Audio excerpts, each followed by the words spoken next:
कभी कभी ना जिंदगी के सबसे बड़े सवालों के जवाब, जैसे कि सफलता क्या है या एक अच्छी जिंदगी कैसे जिएं, हमें सदियों पुरानी कहानियों में मिल जाते हैं। आज हम ऐसी ही दो कहानियों में छिपे ज्ञान को समझने की कोशिश करेंगे, जो हमें आज की भागदौड़ भरी जिंदगी का रास्ता दिखा सकती हैं। तो सवाल वही है जो हमेशा से पूछा जाता रहा है, जीवन में असली कामयाबी कैसे मिलती है। और इसका जवाब हमें मिलता है दो बहुत ही, कह सकते हैं, अलग लेकिन दमदार भारतीय कहानियों में। ये हमें दो अनोखे रास्ते दिखाती हैं। तो चलिए पहले रास्ते पर साथ मिलकर चलते हैं। तो हमारा पहला रास्ता है करुणा का, यानी दूसरों के प्रति दया का भाव। ये कहानी है एक ऐसे भिखारी की जो एक बहुत ही लंबी यात्रा पर निकलता है, सिर्फ ये जानने के लिए कि उसकी किस्मत इतनी खराब क्यों है।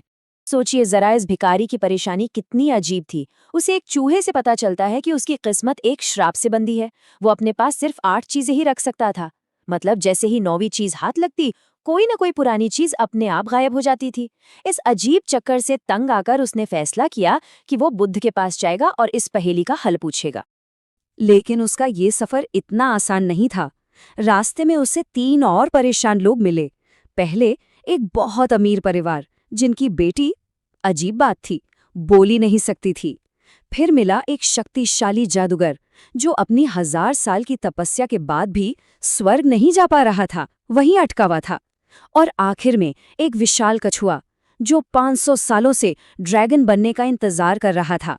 इन सभी ने उस भिखारी से गुजारिश की कि वो उनकी तरफ से भी बुद्ध से एक एक सवाल पूछ ले। इतनी लंबी मुश्किल यात्रा के बाद भिखारी आखिरकार बुद्ध के सामने खड़ा था। लेकिन कहानी में एक और ट्विस्ट था। बुद्ध ने कहा कि वो सिर्फ 3 सवालों के जवाब देंगे। अब भिखारी एक बड़ी दुविधा में फंस गया। एक तरफ उसकी अपनी जिंदगी का सवाल था और दूसरी तरफ 3 लोगों की उम्मीदें जो उस पर टिकी थीं। और ये उसकी जिंदगी का सबसे अहम पल था। उसने अपनी गरीबी के बारे में सोचा, लेकिन फिर उसे उन लोगों का ख्याल आया जिनकी पीड़ा सदियों की थी। वो लड़की जो कभी बोली ही नहीं, वो जादूगर जो न जाने कब से अटका हुआ था, और वो कछुआ जो अपनी मंजिल का इंतजार कर रहा था। उस एक पल में उसे एहसास हुआ कि उसकी अपनी परेशानी तो उनके सामने कुछ भी नहीं है, और उसने एक ऐसा फैसला लिया जो कोई सोच भी नहीं सकता। उसने अपनी परवाह छोड़ दी और उनके सवाल पूछने का मन बना लिया। और बुद्ध के जवाब हैरान करने वाले थे। बहुत सीधे साधे, लेकिन उतने ही गहरे।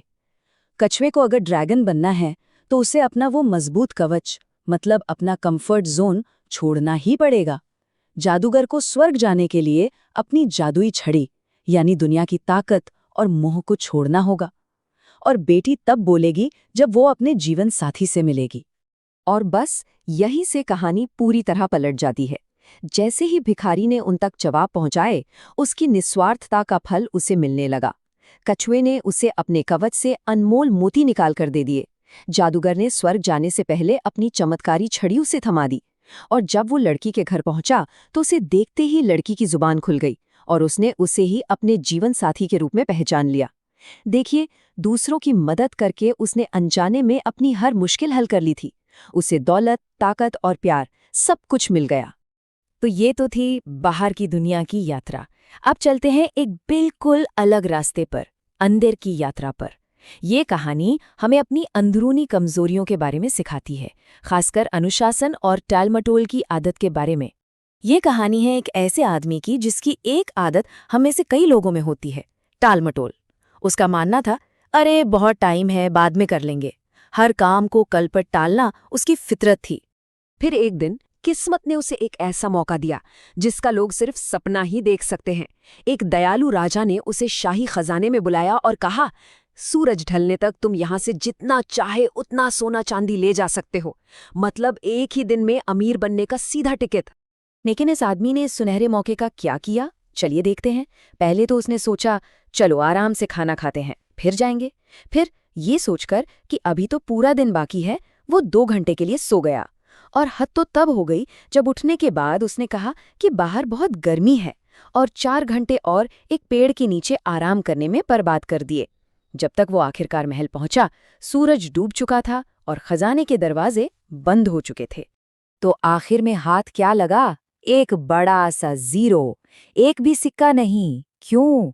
क्योंकि उसने वक्त की कीमत ही नहीं समझी, जो सबसे बड़ा खजाना है, और अपनी इसी सुस्ती की वजह से सब कुछ गवा दिया। तो अब हमारे पास दो बिल्कुल अलग-अलग कहानियां हैं।